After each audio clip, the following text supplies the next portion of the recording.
საზოგადოების განწყობის მორიკვლევას საქვეყნებს NDI გამოკითხვა ივლისიდან 6 ივლისის ჩათვლით ჩატარდა. გამოიკითხა 4113 რესპონდენტი. როგორც ორგანიზაციაში ამბობენ, კვლევა აჩვენებს, რომ ქვეყანა საერთოდ არ იცვლება ან არასწორი მიმართულებით ვითარდება, მაშინ როდესაც მხოლოდ გამოკითხულთა მეოთხედი მიიჩნევს, რომ სწორი მიმართულებით ხდება ქვეყნის განვითარება. ასევე კვლევის წინა ტალღასთან შედარებით მოქალაქეები უფრო დადებითად აფასებენ თავიანთ პირად მდგომარეობას. 10%-ითაა გაზრდილი იმ პირთა რაოდენობა, რომელიც მიიჩნევს, რომ მათი საცხოვრებელი პირობები გაუმჯობესდა. NDI-ის კვლევა ქვეყნის საგარეო კურსთან დაკავშირებით მოსახლეობის განწყობებსაც ასახავს. რესპონდენტების უმრავლესობა სტაბილურად ქვეყნის ევროინტეგრაციის მომხრე რჩება. სალომე ქოქიაშვილი ჩაგვერთვება ახლა პირდაპირ ეთერში. სალომე, დეტალურად რომ გვითხრა, რას მოიცავს და რაზეა საუბარი ახალ კვლევაში? დიახ, კიდევ ერთი საინტერესო ტენდენცია გამოავლინა ამ კვლევამ. კონკრეტულად კი კვლევამ დაადგინა ის, რომ ის ადამიანები, რომელსაც ჯერ არ გადაუწყვეტიათ თუ ვის მისცემენ ხმას 8 ოქტომბრის საპარლამენტო არჩევნებზე, გაცილებით უფრო ნაკლებად პოზიტიურად აფასებენ ქვეყანაში არსებულ მდგომარეობას, ვიდრე ისინი, ვისაც უკვე გადაწყვეტილი აქვს ვიზა შეაჩერებს არჩევანს საპარლამენტო არჩევნებისას. რაც შეეხება ზოგად მონაცემებს, ამ შემთხვევაში ყველაზე მნიშვნელოვან ეროვნულ საკითხებად გამოკითხულთა 56% პლავინდებურად სამუშაო ადგილებს ასახელებს, შემდგომ არის სიღარიბე 29%-ით, ტერიტორიული მთლიანობა 28%-ით, 26% გამოკითხულების მიიჩნევს, რომ ასევე ძალიან მნიშვნელოვანი პრობლემა არის ფასების ზრდა და ინფლაცია, ხოლო 25%-ის აზრით ეს არის ასევე პენსიები. ამ შემთხვევაში შეიძლება ითქვას, რომ სამუშაო ადგილები სტაბილურად უკვე კვლევების განმავლობაში ინარჩუნებენ, ეს საკითხი ინარჩუნებს პირველ ადგილს. აქვე კიდევ ერთი ციფრი, მაგალითად გამოკითხულთა 63% თავს დასაქმებულად არ მიიჩნევს.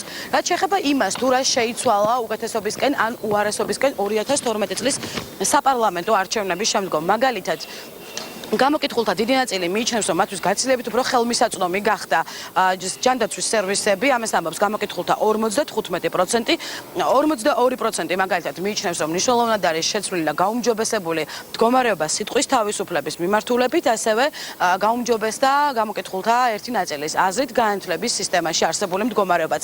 რაც შეეხება უკვე გაუარესებას, ამ შემთხვევაში ამ სლაიდში შეიძლება ითქვას, რომ გადასული არის ეროვნული საკითხების ჩამონათვალი. ამ შემთხვევაში ყველაზე მაღალი მაჩვენებელი გაუარესების ამ მდგომარეობის აქვს ფასების ზრდასა და ინფლაციას 86% მოსახლეობის მიიჩნევს, რომ ამ მხრივ მდგომარეობა არის გაუარესებული. რაც შეეხება დასმულ შეკითხვას, თუ ვითარდება ამ შემთხვევაში საქართველოსთან როგორი არის ქვეყნის კურსი, 34% მიიჩნევს, რომ ქვეყნის განვითარება საერთოდ არ იცვლება და საქართველოს არის ისევ იგივე მდგომარეობაში, 33% მიიჩნევს ამ შემთხვევაში, რომ ქვეყანა უარესობისკენ ვითარდება და მხოლოდ 25% ამბობს იმას, რომ ქვეყანა სწორი მიმართულებით ვითარდება, თუმცა წინა კვლევის შედეგთან მიმართებაში შედარებით ეს მონაცემიც არის მცირედით შეცვლილი და გაუმჯობესებული. ამ მიმართულებით გაუმჯობესებული არის საინტერესოა ის, რომ ადამიანები უფრო უკეთ აფასებენ თავიანთი ოჯახების მდგომარეობას. ამ შემთხვევაში ყველაფრის გათვალისწინებით დასმულ შეკითხვაზე 2012 წლის ოქტომბრის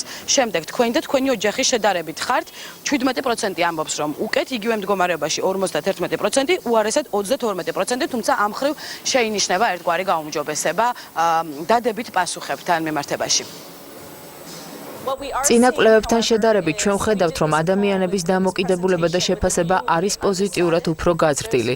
პოზიტიურად აფასებენ როგორც ქვეყნის მიმართულებას, ასევე იმას, რომ ხელისუფლება ახორციელებს მათთვის მნიშვნელოვან ცვლილებებს და რომ საცხოვრებელი პირობები მათ ქალაქებსა და სოფლებში გაუმჯობესდა. მიუხედავად იმისა, რომ ტენდენცია პოზიტივისკენაა შეცვლილი, გადაუწყვეტელი ამომრჩევლები ოდნავ უფრო ნაკლებად პოზიტიურად არიან განწყობილების სხვადასხვა საკითხებზე, როგორიცაა ქვეყნის ძირითადი მიმართულება, ხელისუფლების მიერ განხორციელებული საკანონმდებლო ცვლილებები, მათი ოჯახური მდგომარეობა და ასე შემდეგ.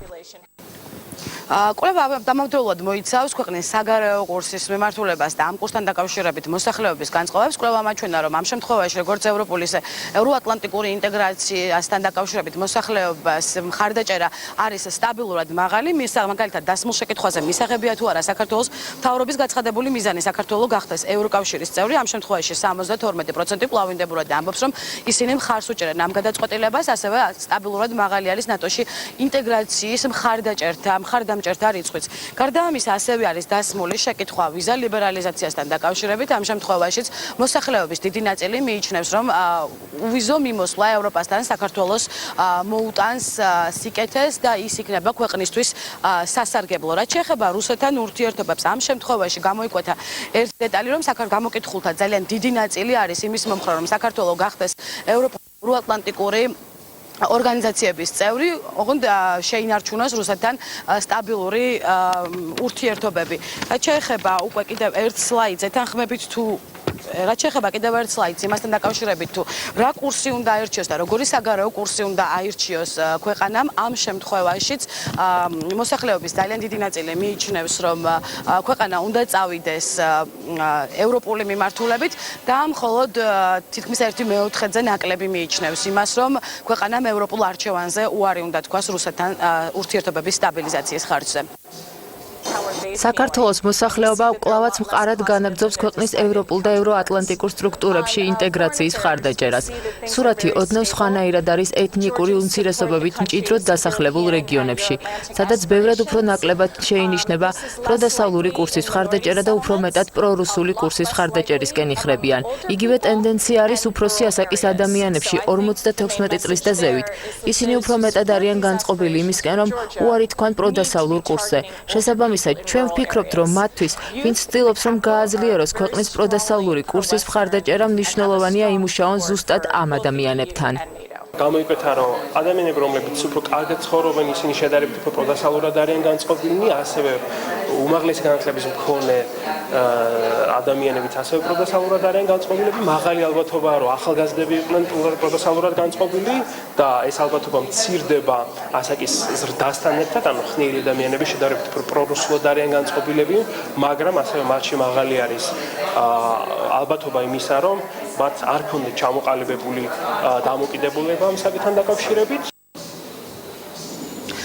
ეს კვლევა ასევე მოიცავს მედიის ნაწილსაც, მედიის კვლევა, სადაც იკვეთება, რომ მაგალითად მოსახლეობის 77% ინფორმაციას პოლიტიკური მიმდინარე მოვლენების შესახებ, სწორედ ტელეეთერები დაანიგებს, რაც შეეხება უკვე კვლევის პოლიტიკურ ნაწილს, ანუ მაგალითად პოლიტიკური პერსონალიების რეიტინგებსა და პოლიტიკური პარტიების რეიტინგებს, უკვე პარასკევისთვის იგვეგმება კვლევის ამ ნაწილის პრეზენტაცია და გასაჯაროება.